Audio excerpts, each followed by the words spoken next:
चलो तो स्टार्ट करते हैं। अच्छा ग्रंथ है योग बीज। इसमें जो संवाद है शिव और पार्वती के बीच संवाद है। ग्रंथ का काल जो माना जाता है वो आदिकाल माना जाता है। और इसके लेखक गोरक्षनाथ, जो कि 10वीं और 11वीं शताब्दी में लिखा गया ये ग्रंथ है। लेकिन ये जो चर्चा हुई है, संवाद हुआ है, ये तो आदिकाल में ही हुआ है, तो ये ग्रंथ आदिकाल का माना जाता है। इसमें जो मंत्र की संख्या है, जैसे कि अलग अलग ग्रंथ के अनुसार, मतलब जैसे कि योग बीज के ही ग्रंथ है, जैसे किसी ग्रंथ में 188 श्लोक का वर्णन आता है, और फिर किसी ग्रंथ में 190 और किसी ग्रंथ में 201, 201, इस तरीके से चर्चा आती है। और एक बात बता दूं मैं आपसे कि किसी किसी ग्रंथ में 13 क्वेश्चन पूछे गए हैं, किसी ग्रंथ में 12 क्वेश्चन पूछे गए हैं। तो इस श्लोक के अकॉर्डिंग, जैसे कि श्लोक बढ़ रहा है, यानी एक आध क्वेश्चन भी बढ़ रहा है जो पार्वती जी ने पूछा है, ठीक है, संवादात्मक है। प्रश्न उत्तर के संवाद में ये ग्रंथ है। तो जैसे कि मेरे पास एक बुक है दिल्ली से प्रकाशित, ठीक है, यहाँ पर 12 क्वेश्चन पूछे गए हैं। तो वो 12 क्वेश्चन आपके सामने प्रस्तुत करूंगा पूरे ग्रंथ के अकॉर्डिंग से। तो पार्वती जी ने 12 प्रश्नों को पूछती है शिव जी से। अब इसमें मुख्य जो विषय है वो जानेंगे, क्या क्या मुख्य विषय है, हमें क्या क्या पढ़ना है, ठीक है, जैसे कि एक अनुक्रमानिका एक तरीके से ये है। तो पहला है कि पार्वती जी 12 प्रश्न पूछती है। 12 प्रश्न के अंदर में ये सारी चीजें बताई गई है। जैसे योग, इसमें बताया गया है कि कर्मयोग, ज्ञान योग, महायोग, ये तीनों योग की चर्चा आती है। जैसे हम महायोग हठ रत्नावली में भी पढ़ा है। फिर आसन, इसमें जब हम शक्ति चालिनी मुद्रा करते हैं, यानी जब कुंडलिनी को जागरण करते हैं, तब वज्रासन लगाने की बात बताई गई है, और वज्रासन को हम सिद्धासन भी कहते हैं, ठीक है। इसमें कुंभक में दो प्रकार का कुंभक बताया गया है, एक तो सहित कुंभक और एक केवल कुंभक। अब सहित कुंभक में भी 4 टाइप बताए गए हैं, सूर्यभेदी, उज्जयी, शितकारी और भस्त्रिका। बंध, बंध 3 प्रकार का बताया गया है, जालंधर बंध, उड्डयन बंध और मूल बंध। ग्रंथि बताई गई है, ब्रह्मा, विष्णु और रुद्र ग्रंथि, ये तीनों प्रकार की ग्रंथियां हम पढ़ते हैं ज्यादातर। फिर कुंडलिनी, ये 8 लपेटी हुई है। जैसे हम अभी जो पिछले वाला जो ग्रंथ पढ़ा था, वशिष्ठ संहिता, ठीक है, तो वशिष्ठ संहिता में भी 8 लपेटे कुंडलिनी बताई गई थी, और शिव संहिता में 3.5 लपेटे। नाड़ी, 72,000 नाड़ियों की चर्चा आती है योग युज में। इसमें सिद्धि की भी बात बताई गई है कि किस प्रकार से सिद्धि है। तो एक होती है कल्पित सिद्धि और दूसरी होती है अकल्पित सिद्धि। इस प्रकार से 2 प्रकार की सिद्धि बताई गई है। जैसे कि एक मनिया की चर्चा आती है, जब हम शक्ति चालिनी मुद्रा पढ़ेंगे उस टाइम मनिया की चर्चा आती है, 21 मालाएं जो होती है। मत, इसमें 2 प्रकार का मत बताया गया है, जैसे कि एक होता है काक मत और दूसरा होता है मरकट मत।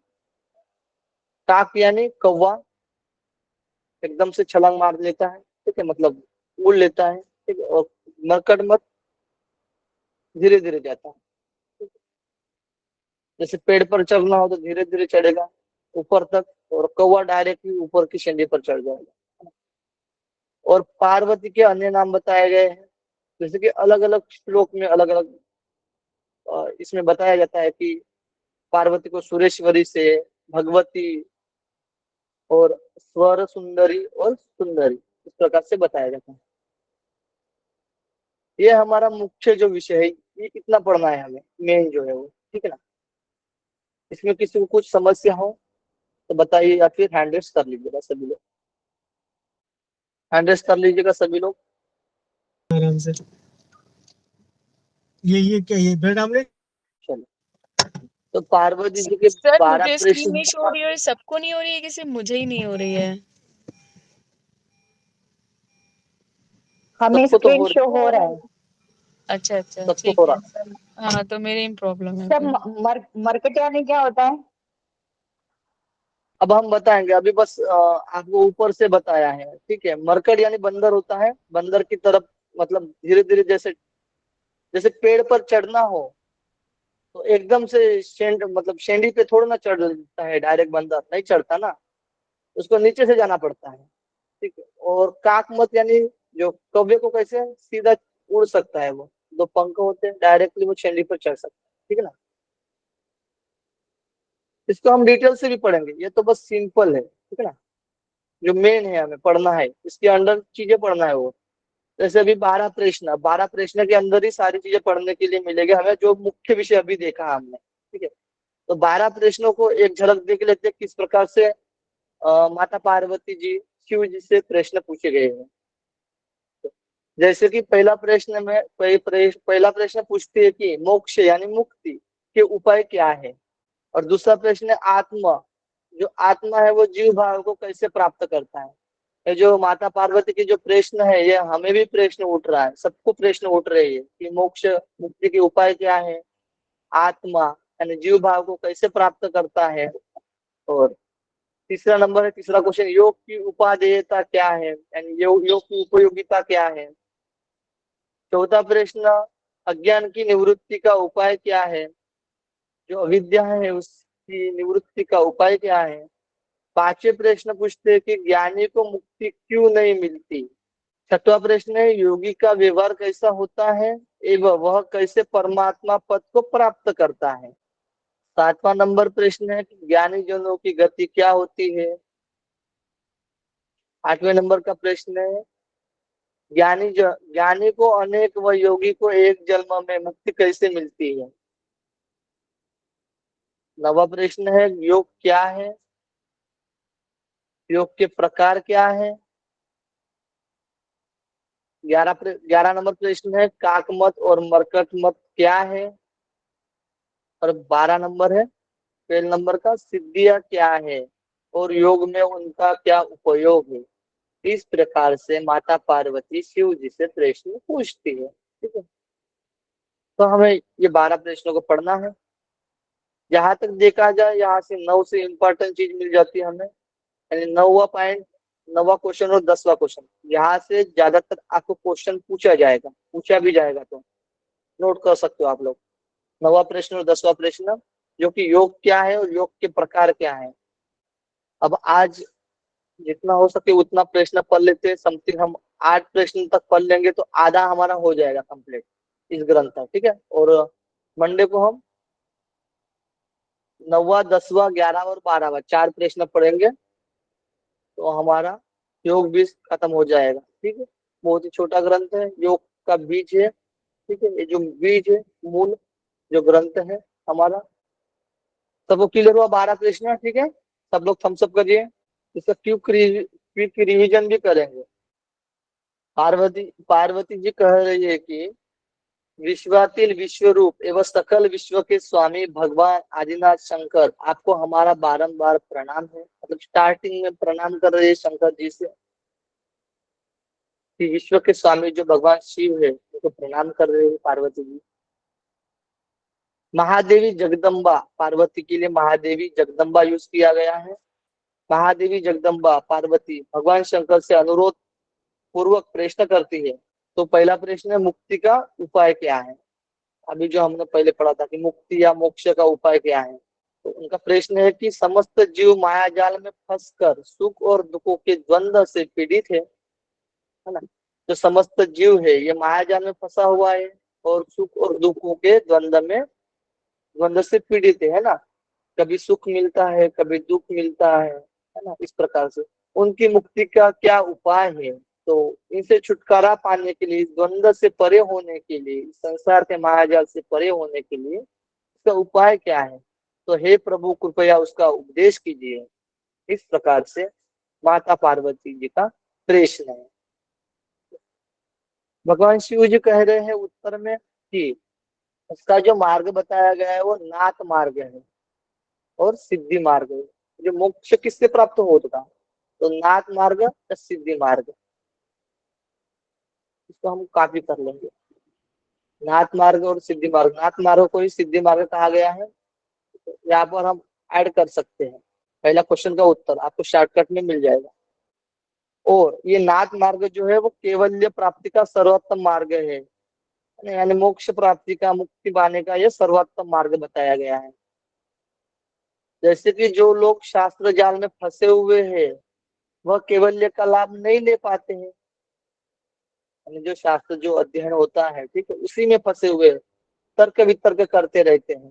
जैसे हम शिव संहिता में भी तो पहला जो पटल बताया गया है दार्शनिक, ठीक है, उसमें भी हमने पढ़ा था, ठीक है, कि लोग तर्क वितर्क में शास्त्र जाल में फंसे हुए हैं, वो केवल का लाभ नहीं ले पाते हैं, केवल प्राप्ति नहीं कर पाते हैं। इसलिए नाथ मार्ग और सिद्धि मार्ग इसमें बताया गया है केवल पाने के लिए। तो नाथ मार्ग और मुक्ति मार्ग जब हम लास्ट 9वें 10वें इसमें पढ़ेंगे जब प्रश्न में, तो उसका सविस्तर बताया गया है, ठीक, वहां पर हम अच्छे से पढ़ेंगे नाथ मार्ग क्या होता है, सिद्धि मार्ग क्या होता है, तो हम आपको बताएंगे। दूसरा प्रश्न है माता पार्वती जी का कि आत्मा जीव भाव को कैसे प्राप्त करता है। अब ये तो आत्मा हमें पता है कि ये तो निर्विकल्प है ना, कोई इसमें विकल्प नहीं है। तो ये आत्मा जीव भाव को कैसे प्राप्त होगा, जीव को कैसे प्राप्त होगा, आत्मा जीव जीव भाव को कैसे प्राप्त होती है, को कैसे करता है, ठीक है।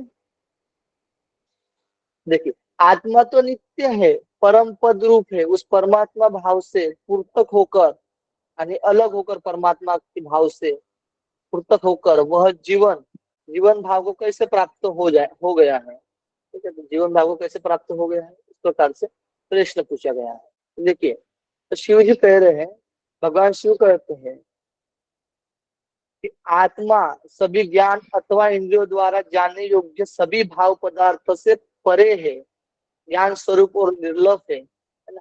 ज्ञान स्वरूप है और निर्लभ है, लेकिन ज्ञान सभी ज्ञान और इंद्रियों द्वारा जानने योग्य सभी भाव पदार्थों से परे है। जो हम इंद्रियों के द्वारा जानेंगे कोई भी चीज या ज्ञान के द्वारा जो जानेंगे, तो आत्मा को तो नहीं जान पाएंगे, क्योंकि जो आत्मा है वो ज्ञान स्वरूप और निर्लभ है, ठीक है, उससे परे ज्ञान स्वरूप और निर्लभ है। देखिए तो इसमें जैसे जीव भाव को कैसे प्राप्त होता है, तो भगवान शिव कह रहे हैं कि जैसे कि जल में बुलबुला स्वयं उत्पन्न होता है, तो जल में क्या होता है, बुलबुला स्वयं उत्पन्न होता है, उसी प्रकार आत्मा में स्वयं में ही प्रथम अहंकार स्फुरित हो गया, यानी प्रथम क्या होता है, अहंकार स्फुरित हो जाता है आत्मा में। जैसे कि जल में बुलबुला स्वयं उत्पन्न होता है, उसी प्रकार देखिए जब आत्मा में अहंकार स्फुरित हो गया तो वो पंच महाभूतात्मक पिंड रूप में आ गया, है ना। वो आत्मा कैसे आ गया है, पंच महाभूतात्मक पिंड रूप में आ गया। जब अहंकार आ गया तो आ गया, जो पिंड कैसा है, तो रस रक्त मांस मेद अस्थि मज्जा शुक्र इन सप्त धातुओं में बंधा हुआ है। वो जो पंच महाभूत है ये सप्त धातुओं में बंधा हुआ है और सत्व रजत तम तीनों गुणों वाला है। इस पिंड में आते ही वह सुख और दुखों से निरंतर युक्त हो गया। आत्मा जब इस पिंड में आ गया तो सुख और दुख उसमें आ गए, पाप पुण्य आ गए, यानी द्वंद्व आ गया उसमें। यह पिंड जीव भावना से युक्त है, अर्थात इस पिंड के संपर्क में विद्यमान आत्मा ही जीवात्मा कहलाती है। यानी अब इस पिंड में आ गया वो आत्मा, तो क्या कहलाती है ये आत्मा, जीवात्मा के नाम से कहलाती है, जीवात्मा। जैसे जैन दर्शन में भी चर्चा है ना, आत्मा को जीव कहा गया है। जब इस शरीर में आ जाती है ना, इस घट रूप शरीर में आ जाती है तो ये जीवात्मा कहलाती है आत्मा। जैसे पहले आत्मा में अहंकार स्फुरित हुआ, अहंकार से पंच महाभूत पिंड स्फुरित हुआ, और फिर पंच महाभूत पिंड से उसमें सप्त धातु आए, और सप्त धातु यानी तीन गुण, और फिर जीव, उसको जीवात्मा कहा गया। इस प्रकार से सीक्वेंस बताया गया है, ठीक है। तो ये आपको याद रख लीजिएगा, नोट करना है इसको, तो याद रखना। जैसे कि शरीर की उत्पत्ति कहते हैं ना हम, उसी प्रकार से जैसे हम प्रकृति में देखते हैं, सांख्य दर्शन में देखते हैं, तो पहले महत आया, महत से अहंकार आया, अहंकार में भी सत्व रजत तम में जो सत्व से ज्ञानेन्द्रिय, पंचेंद्रिय और ज्ञानेन्द्रिय और कर्मेंद्रिय और एक मन उत्पन्न हुआ, और तम से जो अहंकार की तम प्रकृति से तन्मात्र पंच, तन्मात्र पंच तन्मात्रों से पंच महाभूत की उत्पत्ति हुई। ठीक है, इसी प्रकार इसमें बताया गया है कि आत्मा में सर्वप्रथम अहंकार स्फुरित हुआ, अहंकार से पंच महाभूत पिंड हुआ, और पंच महाभूत पिंड कैसा है, यह सप्त धातु और 3 गुणों से युक्त है, इसी को जीवात्मा कहलाया गया। ठीक है, यहाँ तक किसी को कुछ डाउट हो तो पूछ सकते हैं। ठीक है, पहले इसको कंप्लीट कर लेते हैं, फिर आप पूछ लेना। दूसरा नंबर का क्वेश्चन है। सर वॉइस ब्रेक हो रही है। सबको हो रहा है ब्रेक? नहीं हो रहा है। भाई नहीं हो रहा है, क्लियर आ सर रहा वॉइस है, ब्रेक सब हो रही है, कुछ समझ नहीं आ रहा है। क्लियर आ रहा है। सबको क्लियर आ रहा है मैम। आप क्या करिएगा, फिर से ज्वाइन कर दीजिएगा, है ना। अब सबको तो आ रहा है। फिर देखिए, इसी में बताया गया है। अब ये इतना इम्पोर्टेंट है, जो अभी चीज बताया है इतना इम्पोर्टेंट, इसको आप नोट कर लीजिए। जीव में सुख दुख विषाद हर्षा जागृत स्वप्न सुषुप्ति अवस्था शंका एवं गर्व, ये दोष, गर्व एवं दोष, ठीक है, गर्व ये दोष उसमें आ जाते हैं। इन दोषों से सर्वदा मुक्त होने की स्थिति में वह जीव साक्षात शिव अर्थात परमात्मा स्वरूप ही है। यानी बोला गया कि अब ये तो हुआ, अब तो पंचमहाभूत पिंड में तो आ गया ये आत्मा, है ना, सप्त धातु 3 गुण है उसमें, इसको जीवात्मा कहा गया। जीवात्मा में तो सुख दुख है, विषाद है, हर्षा है, जागृत स्वप्न सुषुप्ति अवस्था है। जैसे हमने इसमें 3 अवस्था की चर्चा है। ठीक है, ये ध्यान रखना, जागृत सुषुप्ति और जागृत स्वप्न सुषुप्ति और जागृत। ठीक है, इस प्रकार से 3 अवस्था बताई गई थी। जब हम पिछला जो ग्रंथ पढ़े थे उसमें 4 अवस्था बताई गई थी, जागृत स्वप्न सुषुप्ति और तुरिया। और जो उसके पिछला जो हम सिद्ध सिद्धांत पद्धति पढ़ा था उसमें 5 अवस्था बताई गई थी, जागृत स्वप्न सुषुप्ति तुरिया और तुरिया 3। ठीक है, चलो इसमें 3 है। तो जब इनसे मुक्त हो जाता है, यानी इन दोषों से सर्वदा मुक्त हो जाता है, तो जीव का क्या सर कहलाता है उसमें फिर? वो जीव सूक्ष्म, सॉरी, हैंडरेस्ट कर लीजिएगा। ठीक है, तो जीव साक्षात शिव अर्थात परमात्मा स्वरूप ही है। ठीक है, तो अब उससे मुक्त जब हो जाता है तब शिव अर्थात परमात्मा स्वरूप ही है। अब थोड़ा सा देखिए, फिर पूछ लेना। हे देवी, और बता रहे भगवान शिव के, हे देवी, योग के बिना कोई ज्ञान मोक्षदायक कैसे हो सकता है, और योग भी ज्ञान के बिना मुक्ति देने में समर्थ नहीं है। तात्पर्य यह है कि केवल ज्ञान अथवा केवल योग कभी मोक्ष प्रदान नहीं कर सकता। तो दोनों एक दूसरे के पूरक है, यानी दोनों को बराबर का हिस्सा दिया गया है, यानी बराबर का दर्जा दिया गया है योग बीच में। यानी ज्ञान के बिना भी मोक्ष प्राप्त नहीं होगा और योग के बिना भी मोक्ष प्राप्त नहीं होगा। यानी ज्ञान और योग इन दोनों की जरूरत होती है, यानी अकेले से मोक्ष प्राप्त नहीं मिलेगा। इस प्रकार से बात भी बताई गई है, यानी ज्ञान और योग को महत्व दिया गया है। तो इसको मैं हाईलाइट कर लेता हूँ। चलो, तीसरा प्रश्न है, माता पार्वती जी का तीसरा प्रश्न है कि योग की उपादेयता क्या है, यानी योग की उपयोगिता क्या है।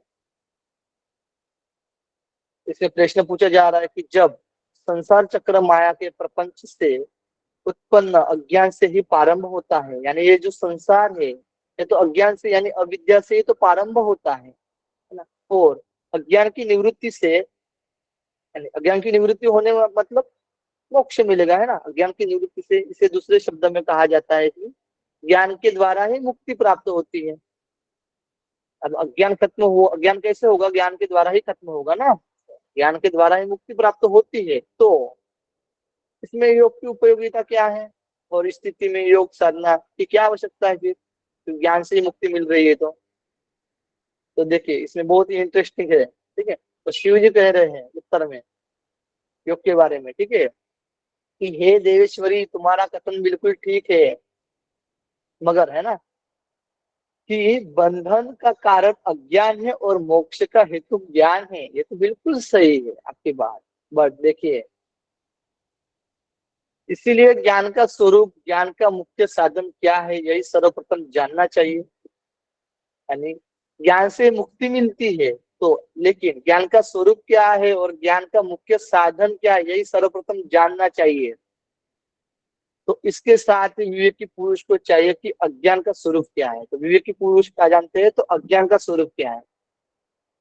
तो जो विवेकी है वो ज्ञान को नहीं, पहले वो अज्ञान का स्वरूप क्या उसको जानेंगे, है ना। अज्ञान का स्वरूप जान लेंगे तो फिर ज्ञान के बारे में आएंगे।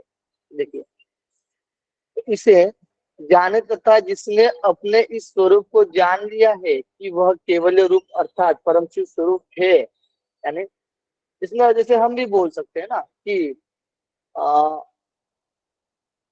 कि ये जो हम है, यानी हम जो ये है जो हम जो वो जो आत्मा है ना, वो परम शिव स्वरूप है ना, निर्विकल्प है ना।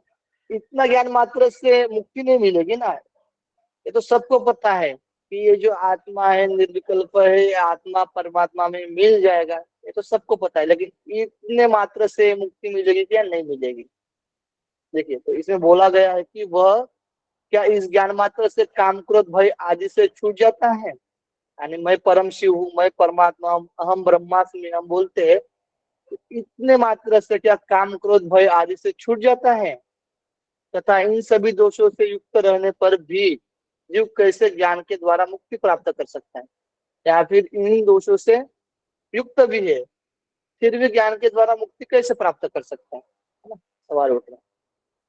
तो बता रहे हैं कि इसलिए ज्ञान के साथ योग भी आवश्यक है। सिर्फ ज्ञान होना ही महत्व नहीं है, तो ज्ञान के साथ योग भी जरूरी है, आवश्यक है। आत्मा के स्वरूप को जानना ही ज्ञान है। जो हम आत्मा के स्वरूप को जान जाएंगे वही ज्ञान है, जानना ही ज्ञान है। लेकिन साधन क्या है, साधन तो योग है।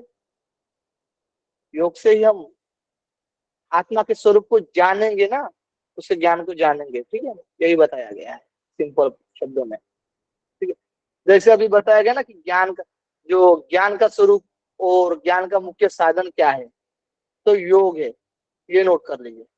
और पिछले ग्रंथ में हमने शायद पढ़ा था, कोई बता सकता है किस ग्रंथ में पढ़ा था ज्ञान का स्वरूप योग है? ज्ञान का स्वरूप योग है, वशिष्ठ संहिता में ही पढ़ा था ना। Yes note sir. कर लीजिए दोनों के लिए, योग बीज और वशिष्ठ संहिता का दोनों का नोट कर लीजिए, क्योंकि हम कभी भी प्रश्न पूछ सकते हैं आप लोगों से, कंपेयर करके उसको नोट कर लीजिए। ठीक है, तो ज्ञान का स्वरूप और ज्ञान का मुख्य साधन जो होता है वो योग होता है। अब योग की साधना से हम आत्म स्वरूप के ज्ञान, मतलब आत्म स्वरूप जो ज्ञान है उसको जानेंगे। ठीक है, तभी मुक्ति मिलेगी। पूछा गया है, यही आंसर दिया गया है शिव जी के द्वारा। इसमें किसी को कोई डाउट हो तो पूछ सकते हो, अन्यथा फिर चौथे नंबर के क्वेश्चन पे आएंगे। ठीक है, चलो।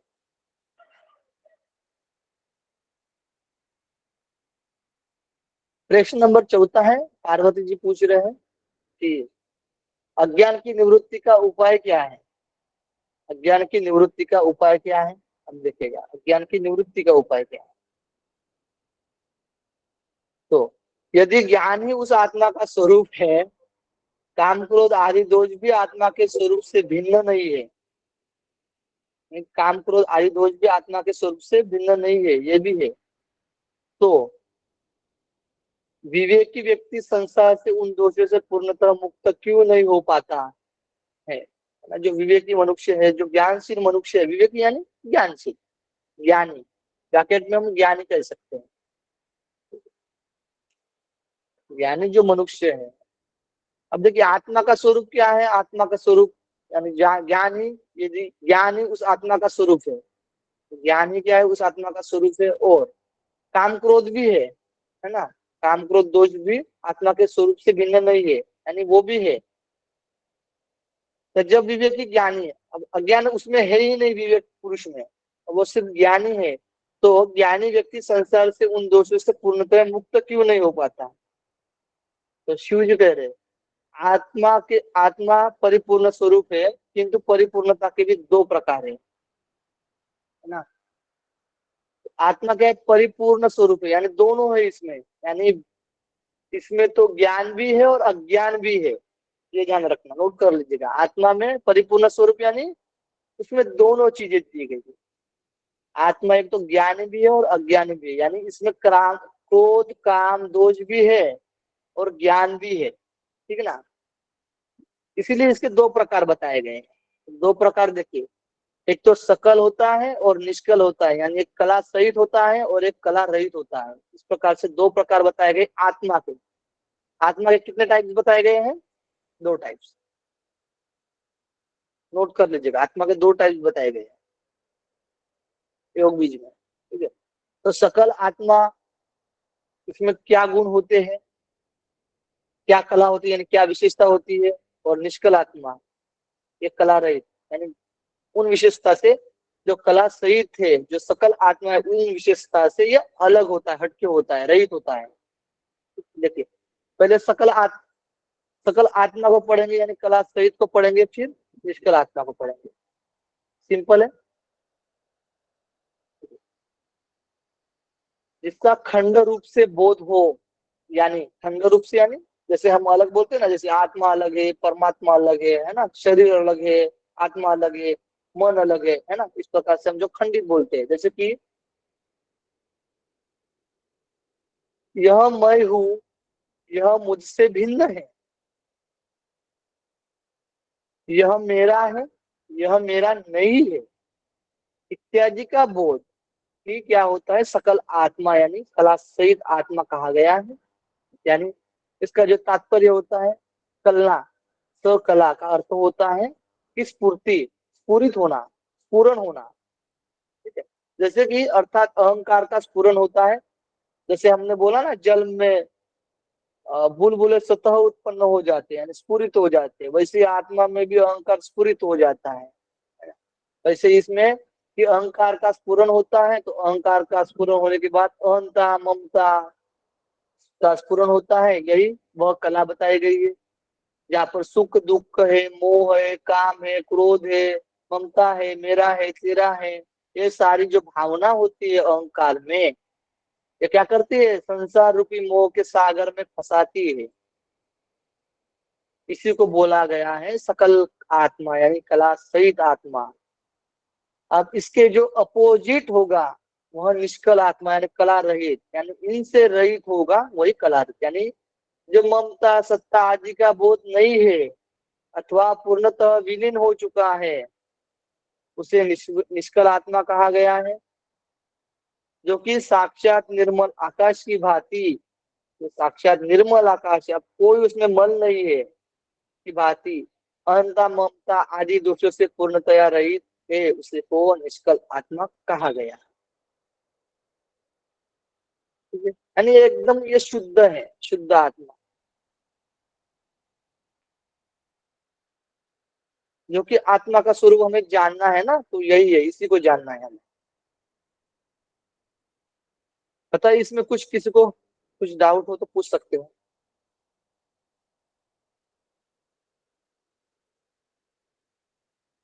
हम सब कर लीजिए सभी लोग।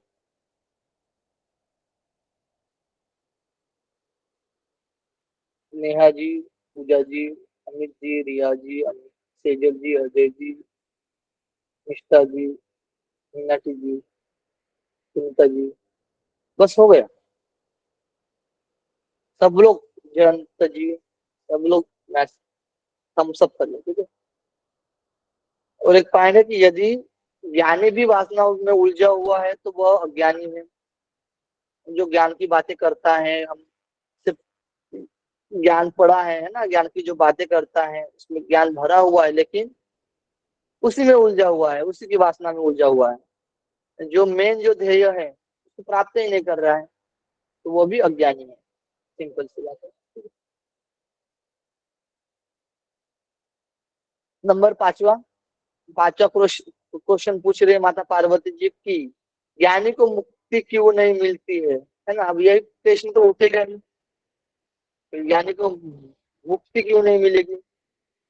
बता रहे हैं कि ज्ञानी पुरुष को यह ज्ञान हो गया कि आत्मा निष्कल एवं निर्मल आकाश की भांति निर्मल है। अभी हमने पढ़ा है, जो निष्कल आत्मा था, जो कला रहित आत्मा था, तो ज्ञानी पुरुष को ये पता चल गया है कि ज्ञान हो गया है कि आत्मा निष्कल एवं निर्मल आकाश की भांति निर्मल है, लेकिन उस ज्ञान को प्राप्त कर लेने के बाद भी तत्काल मोक्ष की प्राप्ति क्यों नहीं होती? तो उस ज्ञान को प्राप्त कर लेने के बाद भी तत्काल मोक्ष की प्राप्ति क्यों नहीं होती है? तो इसमें भी अभी डिवाइड किया गया है कि शिव जी कह रहे हैं उत्तर में कि ज्ञानी आत्मा के भी दो प्रकार होते हैं।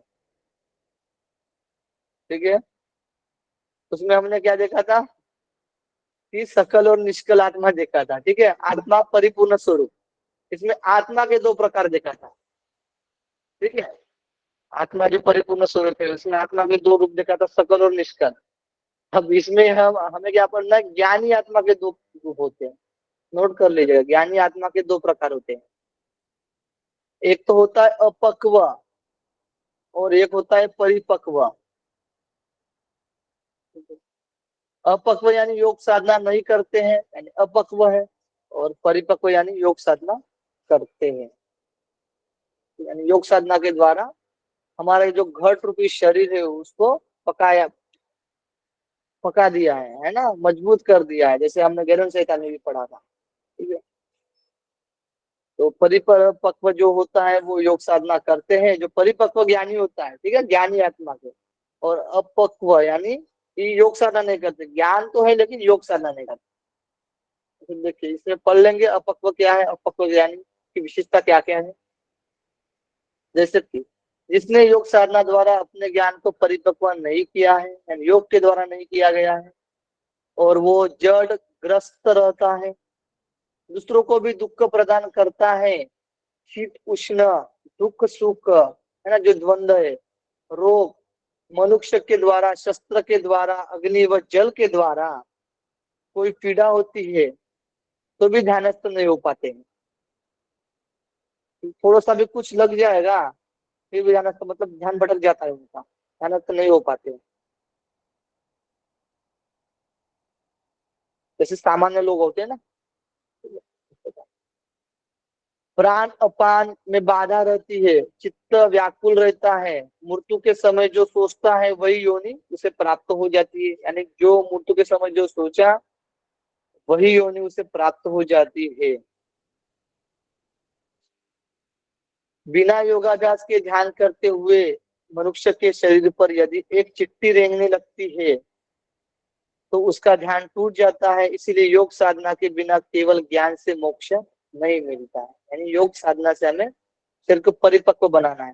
अब योग साधना हम जब नवा प्रश्न पूछेगी माता पार्वता, तब उसमें पढ़ेंगे योग साधना क्या क्या है, तो उसका हमें साधना करना पड़ेगा। ठीक है, तो स्पेशली सिर्फ हम ध्यान करेंगे, जो ज्ञान मिला है उसका ध्यान सिर्फ करेंगे, तो जब चिट्ठी भी बैठ जाएगी उस पर तो रेंगने लगेगी तो भी उसका ध्यान टूट जाएगा, क्योंकि वो योग साधना नहीं किया है। यही अपरिपक्व ज्ञानी होता है। अब परिपक्व ज्ञानी को ऐसा होता है तो जिसने योग साधना की है, जैसे कि जो ज्ञानी आत्मा ज्ञान के साथ योग भी करते हैं, वह योग रूपी अग्नि में परिपक्व हो जाने से आत्मा शोक आदि से रहित होकर पूर्ण ज्ञानी हो जाती है। यानी जो अब जो सकल है ना, अभी जो ऊपर पढ़ा था ना हमने, जो आत्मा परिपूर्णता है, परिपूर्णता स्वरूप है, लेकिन इसमें भी दो पार्ट है, एक तो सकल और एक निष्कल। तो जो सकल आत्मा होती है वो सकल आत्मा कब होती है निष्कल, जब आप योग साधना करोगे, यानी योग रूपी अग्नि में परिपक्व हो जाओगे, तो जो शोक आदि से रहित होकर पूर्ण ज्ञानी हो जाओगे। यानी उसमें शोक आदि नहीं रहेंगे, कला रहित हो जाओगे आप, सिंपल सी बात। ठीक है, यानी कला रहित, इसमें हम आपकी जानकारी के लिए नोट कर सकते हैं, कला रहित हो जाएगा।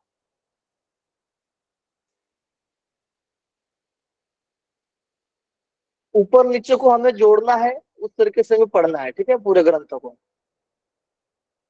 फिर नेक्स्ट, योग साधना के द्वारा जिसका अहंकार नष्ट हो जाता है, शरीर से संबंध समाप्त हो जाता है। जब अहंकार नष्ट हो गया, यानी पहले क्या हुआ था आत्मा में, अहंकार तो स्फुरित हुआ था, जब अहंकार नष्ट हो जाता है तो शरीर से संबंध समाप्त हो जाता है। यानी शरीर से, यानी जो पंच महाभूतात्मक जो पिंड है उससे कोई रिलेट नहीं है, कोई रिलेशन नहीं है। ठीक है? जो ज्ञानी योग का अभ्यास करेगा उसका अहंकार शील और निर्बल हो जाएगा। ठीक है, तो अहंकार क्या होगा, क्षीण हो जाएगा और निर्बल यानी बल रहित हो जाएगा। वैसे ही शम दम तितिक्षा जो आदि जो द्वंद्व रहते हैं आदि बढ़ने लगते, मतलब इनसे जो हम शमन कर सकते हैं, दमन कर सकते हैं इंद्रियों का। तितिक्षा यानी द्वंद्व की जो स्थिति है उसमें तटस्थ रह सकते हैं। तितिक्षा यानी तटस्थ रहना। ठीक है, आगे बढ़ने लगते हैं। ठीक है, और अहंकार क्षीण और निर्बल हो जाता है योग साधना में। ठीक है, यहाँ पांचवें प्रश्न में किसी को कोई डाउट पूछ सकते हो।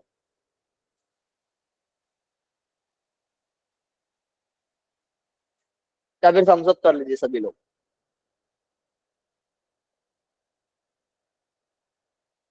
शालिनी जी, पूजा जी, नेहा जी, रिया जी, सेजल जी, शालिनी, ओके जी, शीतल जी, जानकी जी, सोनू जी, मीनाटी जी, सब लोग जल्दी से थम्स अप करिए। निष्ठा जी, अजय जी, मीना जी, मनीषा जी, चलो ठीक है। निष्ठा जी, नित्य योगा जी, जयंत जी। अब छठा प्रश्न है पार्वती जी का कि योगी का व्यवहार कैसा होता है एवं कैसे परमात्मा पद को प्राप्त करता है। तो योगी जो होता है उसका व्यवहार कैसा होता है। योग की बात ऊपर देखा था हमने कि योग से ज्ञानी जो होता है वो योग से परिपक्व हो जाता है योग की साधना से। तो अब योग का व्यवहार कैसा होता है, योगी का व्यवहार, और कैसे परमात्मा पद को प्राप्त करता है। जरा कुशल जी आप हैंड रेस कर लिए, मतलब आप हो, है ना। ठीक है, यहाँ प्रश्न है कि योगी का व्यवहार कैसा होता है एवं परमात्मा पद को कैसे प्राप्त करता है योगी। तो देखिए शिव जी कह रहे हैं, योगी का व्यवहार बता रहे हैं कि योगी का व्यवहार कैसे होता है। जैसे जिसने इंद्रिया मन बुद्धि काम क्रोध को जीत लिया है, योग रूपी अग्नि से सात धातु यानी सप्त धातु, ठीक है, सप्त धातु वाला शरीर को जीत लिया है।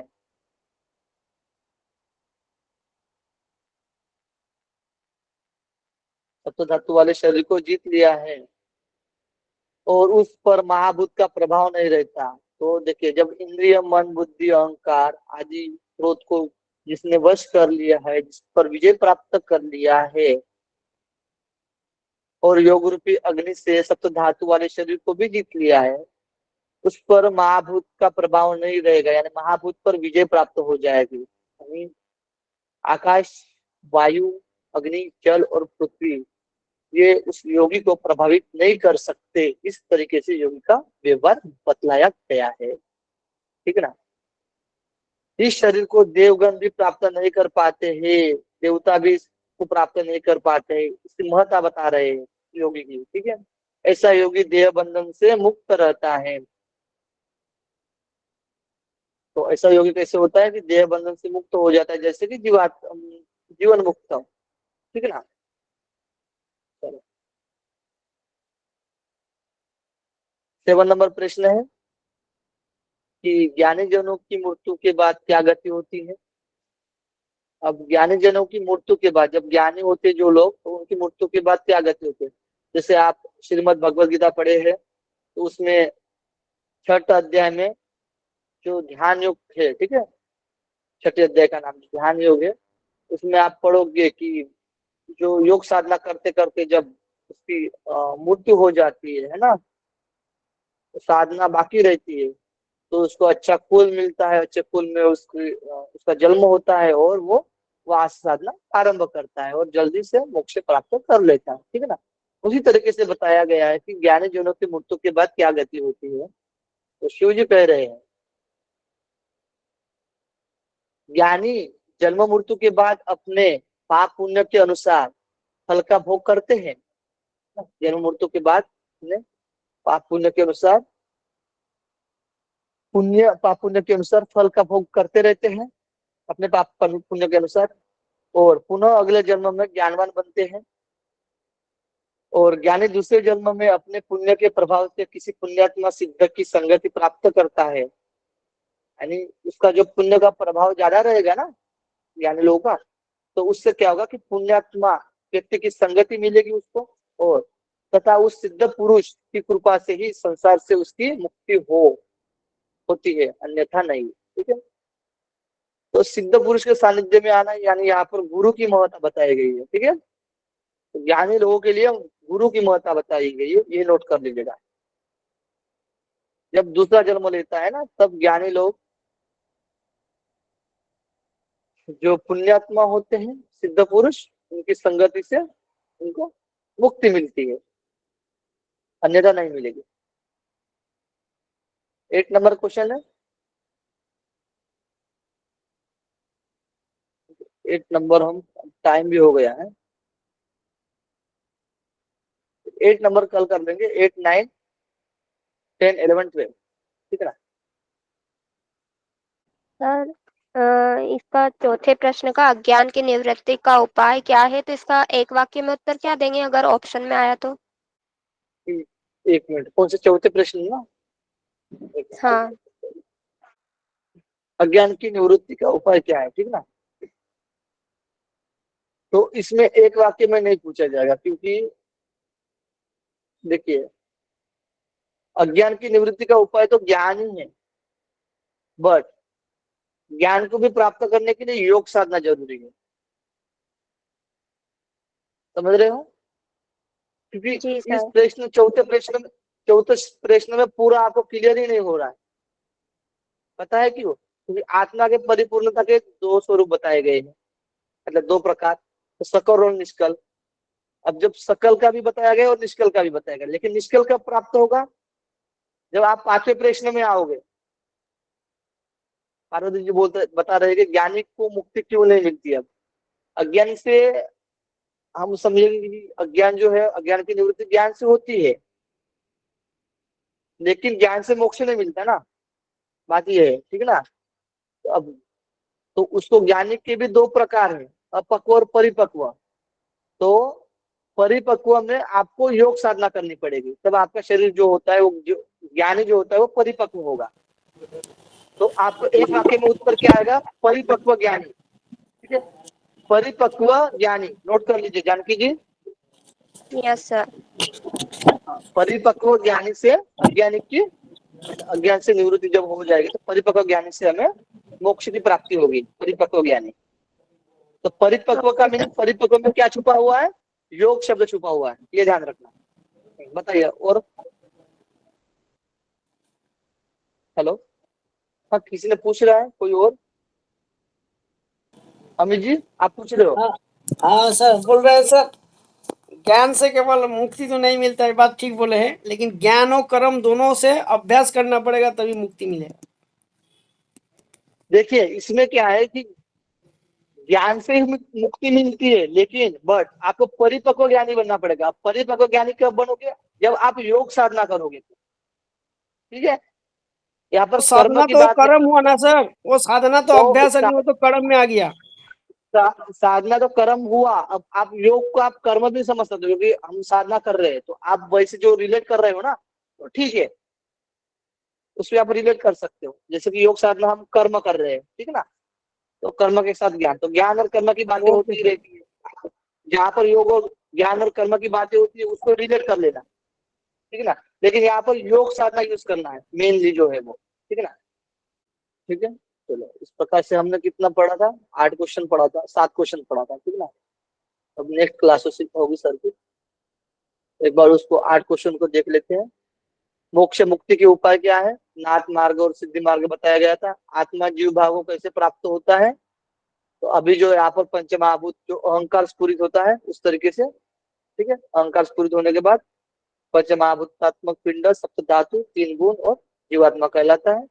फिर योग की उपयोगिता क्या है? तो अभी हमने बताया था कि ज्ञान से सिर्फ मोक्ष नहीं मिलता है, तो योग भी चाहिए आपको। फिर अज्ञान की निवृत्ति का उपाय क्या है? तो अज्ञान की निवृत्ति का उपाय क्या है? परिपक्व ज्ञानी होना। ठीक है, उससे अज्ञान की निवृत्ति का उपाय हो सकता है। और ज्ञानी को मुक्ति क्यों नहीं मिलती? क्योंकि ज्ञान के भी इसमें 2 प्रकार बताए गए थे, परिपक्व और अपक्व और परिपक्व, इसमें भी परिपक्व आ जाएगा। ठीक है, और योगी का व्यवहार कैसा होता है, जैसे कि मन बुद्धि अहंकार को जीत लिया है, ठीक है ना, तो वह परमात्मा पद को प्राप्त कर सकता है। तो 7वें नंबर का देखा था हमने, ज्ञानी जनों की गति क्या होती है। तो ज्ञानी जनों की गति कैसे होती है, तो जब उसकी जो ज्ञान पाप पुण्य जो मिलता रहता है इस जन्म में, ठीक है, तो जो पुण्य के प्रभाव से अगला जन्म होता है तब उसकी साधना स्टार्ट होती है, यानी जो पुण्यात्मा है ना, जो पुण्यात्मा सिद्ध लोक है उसकी संगति से फिर उसको मोक्ष मिलता है। यहाँ तक हमारे 7 क्वेश्चन का 7 आंसर हो गया है। आप लोग पढ़ के आना है, और कल तो टेस्ट है वशिष्ठ संहिता का, तो कुछ योग बीज के भी यहाँ तक के क्वेश्चन हम दे सकते हैं, ठीक है ना, तो आप लोग इसकी भी तैयारी कर लेना, हम इसको भेज देंगे पीडीएफ ग्रुप में। उल्लेख हाँ, जी, किसी का कुछ पूछना है तो पूछ लो। हाँ, उल्लेख जी, जो 7 नंबर है ना, 7 नंबर क्वेश्चन, जो ज्ञानी जनों की गति क्या होती है, तो गति के पहले मृत्यु 7 के नंबर बाद गति क्या होती है, लिखना पड़ेगा क्या? ज्ञानी जनों की मृत्यु के बाद गति देखिए, क्या होती है? ज्ञान तो उसमें है, उसमें विवेक तो है, ठीक है। अब ज्ञानी भी क्या हो रहा है कि पाप पुण्य में ही तो फेरा हुआ है। अब उसका पुण्य का प्रभाव है, अब पुण्य का प्रभाव से उसका अगला जन्म होगा, जब अगला जन्म होगा तो उसको अच्छी संगति से, है ना, अच्छे साधु मुनि भेटेंगे साधु, तो वहां से वो उनके यहाँ से फिर वो साधना प्रारंभ करते हुए मोक्ष यानी मुक्ति प्राप्त कर सकते हैं,